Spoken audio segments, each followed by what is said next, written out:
আরও ৩ মামলায় মামুনুল হকের জামিন, এখনই মিলছে না মুক্তি। এদিকে হিট অ্যালার্ট আরও ৩ দিন, মের প্রথম সপ্তাহে বৃষ্টির আভাস। জানাবো ভুল কৌশলের মাসুল গুনছে আওয়ামী লীগ। কোনো প্রার্থীর প্রচারে থাকলে এমপিদের বিরুদ্ধে ব্যবস্থা, বলছেন ইসি আলমগীর। সাজেকে ডাম্প ট্রাক খাদে পড়ে প্রাণ গেল ৬ শ্রমিকের। এবং সর্বশেষ জানাবো মোজাম্মেল হকের বিরুদ্ধে নেমে পরিবহন চাঁদাবাজরা সরকারের আস্থাভাজন হতে চায়। শুনছিলেন সংবাদ শিরোনাম, এবারে বিস্তারিত। আরও ৩ মামলায় মামুনুল হকের জামিন, এখনই মিলছে না মুক্তি। রাজধানীর পল্টনে ২ ও মতিঝিল থানার নাশকতায় ১ মামলায় হেফাজত ইসলামের সাবেক যুগ্ম মহাসচিব মোহাম্মদ মামুনুল হকের জামিন নিয়েছেন আদালত। এক আবেদনের প্রেক্ষিতে ঢাকার অতিরিক্ত মুখ্য মহানগর হাকিম মাহবুবুল হক ১০,০০০ টাকা মুচলেখায় তার জামিন মঞ্জুর করেন। তবে ঢাকায় ও চট্টগ্রামে আরও ২টি মামলা থাকায় এখনই তিনি কারামুক্ত হতে পারছেন না বলে জানিয়েছেন তার আইনজীবী আব্দুস সালাম হিমেল। এর আগে ৪ এপ্রিল নারায়ণগঞ্জের সোনারগাঁ থানায় করা ধর্ষণ মামলায় মামুনুল হকের জামিন মঞ্জুর করেছেন আদালত। নারায়ণগঞ্জে নারী ও শিশু নির্যাতন দমন ট্রাইব্যুনালের বিচারক নাজমুল হক শ্যামল এ জামিন মঞ্জুর করেন।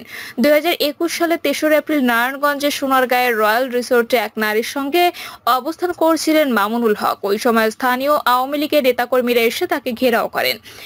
পরে স্থানীয় হেফাজতের নেতাকর্মী ও সমর্থকরা এসে রিসোর্টে ব্যাপক ভাঙচুর করেন এবং তাকে ছিনিয়ে নিয়ে যান। ঘটনার পর থেকে মামুনুল হক মোহাম্মদপুরের জামিয়া রহমানিয়া আরাবিয়া মাদ্রাসায় অবস্থান করে আসছিলেন। এ সময় পুলিশ তাকে নজরদারির মধ্যে রাখে। এরপর ২০২১ সালের ১৮ এপ্রিল মোহাম্মদপুরের জামিয়া রহমানিয়া আরাবিয়া মাদ্রাসা থেকে গ্রেপ্তার করা হয় মামুনুলকে। পরে এ ঘটনায় ৩০ এপ্রিল সোনারগাঁ থানার মামুনুল হকের বিরুদ্ধে বিয়ের প্রলোভনে ধর্ষণ মামলা করেন ওই নারী। তবে ওই নারীকে তার দ্বিতীয় স্ত্রী দাবি করে আসছেন মামুনুল হক। হিট অ্যালার্ট আরও ৩ দিন, মের প্রথম সপ্তাহে বৃষ্টির আভাস। হিট অ্যালার্টের মেয়াদ বাড়ছে আরও ৩ দিন। বৃহস্পতিবার থেকে পরবর্তী ৭২ ঘন্টা বা ৩ দিন তাপপ্রবাহ অব্যাহত থাকতে পারে বলে জানিয়েছে আবহাওয়া অধিদপ্তর। একই সঙ্গে মে মাসের প্রথম সপ্তাহে দেশের বিভিন্ন অঞ্চলে বৃষ্টি হতে পারে বলেও জানিয়েছেন আবহাওয়াবিদরা।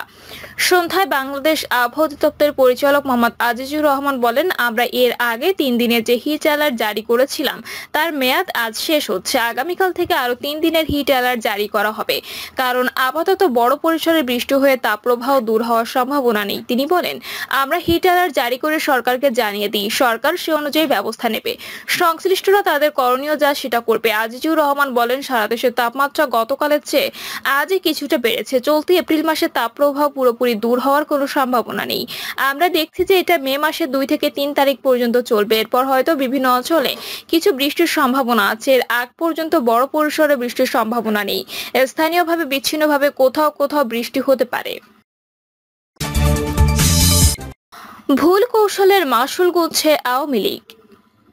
দলীয় সিদ্ধান্ত মানেননি তৃণমূল আওয়ামী লীগের অনেক নেতাকর্মী। প্রথম ধাপের উপজেলা পরিষদ নির্বাচনে আওয়ামী লীগ সভাপতি প্রধানমন্ত্রী শেখ হাসিনার কঠোর নির্দেশনার পর নির্বাচনী মাঠ থেকে সরেননি স্থানীয় এমপি মন্ত্রী পরিবারের সদস্য স্বজনরা। প্রথম ধাপের উপজেলা পরিষদ নির্বাচনের মনোনয়নপত্র প্রত্যাহারের শেষ দিনেও তারা মনোনয়ন প্রত্যাহার করেননি। উল্টো নানা যুক্তি দেখিয়ে নির্বাচনে প্রতিদ্বন্দ্বিতা করার ঘোষণা দিয়েছেন। তারা বিষয়টি নিয়ে আওয়ামী লীগের ভেতরে এক ধরনের অস্বস্তিকর পরিস্থিতি তৈরি করেছে। বিশেষ করে দলের ২ জন প্রেসিডিয়াম সদস্যের ভূমিকা নিয়েও কেন্দ্রের মধ্যে অস্বস্তি লক্ষ্য করা যাচ্ছে। কঠোর নির্দেশ দেওয়ার পরও কেন মনোনয়ন প্রত্যাহার করা হলো না, এই নিয়ে দলের মধ্যে চলছে নানা রকম আলাপ আলোচনা। রাজনৈতিক বিশ্লেষকরা বলছেন, আওয়ামী লীগের অতীতে নেওয়া কিছু সিদ্ধান্ত বা ঘটনা এর জন্য দায়ী হতে পারে। উদাহরণ দিয়ে কেউ কেউ বলছেন, গাজীপুর সিটি কর্পোরেশনের সাবেক মেয়র জাহাঙ্গীর আলমকে একাধিকবার দলীয় শৃঙ্খলা ভঙ্গের জন্য বহিষ্কার করা হয়েছিল, কিন্তু পরে আবার তাকে দলে ফিরিয়ে আনা হয়। জাহাঙ্গীর আলমকে প্রথমবার বহিষ্কার করার পর যখন দলে ফিরিয়ে আনা হয়, পরে দ্বিতীয়বার তিনি আবার একই ভুল করলেও তাকে সাধারণ ক্ষমা দিয়ে দলে ফেরত আনা হয়। বিষয়টি সে সময় আওয়ামী লীগের অনেক তৃণমূল নেতাকর্মী ভালোভাবে নেয়নি। রাজনৈতিক পর্যবেক্ষকরা বলছেন, মেয়র জাহাঙ্গীরের মতো একাধিক ঘটনা অতীতে আওয়ামী লীগে ঘটেছে। ফলে নেতাকর্মীদের মধ্যে এক ধরনের ধারণা তৈরি হয়েছে যে প্রথমে দল তাদেরকে বহিষ্কার করলেও পরে তারা সাধারণ ক্ষমা পেয়ে আবার দলে ফেরত আসার সুযোগ পাবেন। আর সে কারণে দলের নির্দেশনা থাকলেও সেটা অমান্য করে তারা উপজেলা নির্বাচনের প্রার্থিতা প্রত্যাহার করেননি। বলে মনে করছেন রাজনৈতিক বিশ্লেষকরা। তাছাড়া স্থানীয় রাজনীতিও নিয়ন্ত্রণ করে এমপিরা। সেখানে এমপিরাই যখন তাদের পরিবারের সদস্য স্বজনদের মনোনয়ন দিচ্ছেন, তাহলে তো কোনো কথাই নেই। অতীতে আওয়ামী লীগ শৃঙ্খলা ভঙ্গের জন্য কঠোর পদক্ষেপ নিলে দলের চেইন অব কমান্ড এভাবে ভেঙে পড়তো না।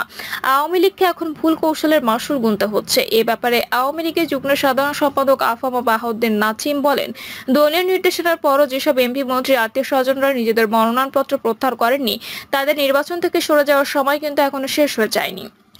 আমরা বিশ্বাস করি দলীয় নির্দেশনা মেনে তারা নিজেদের প্রার্থিতা প্রত্যাহারের ঘোষণা দেবেন। তবে কেউ যদি শেষ পর্যন্ত দলীয় নির্দেশনা না মানেন, তাহলে অবশ্যই দল তাদের বিরুদ্ধে সাংগঠনিক ব্যবস্থা গ্রহণ করবে। দলের নিয়ম নীতি ও গঠনতন্ত্র অনুযায়ী তাদের বিরুদ্ধে সাংগঠনিক ব্যবস্থা নেওয়া হবে। এটাই আওয়ামী লীগের দলীয় সিদ্ধান্ত। তিনি আরো বলেন, কেউ যদি জাহাঙ্গীর আলমের বিষয়টি থেকে অনুপ্রাণিত হন, তাহলে তিনি ভুল করছেন। অচিরে রাজনীতিতে হারিয়ে যাবে। দলের সিদ্ধান্ত লঙ্ঘন করে বা গঠনতন্ত্র উপেক্ষা করে কেউই এখনো পর্যন্ত রাজনীতির চরম শিখরে পৌঁছতে পারেনি।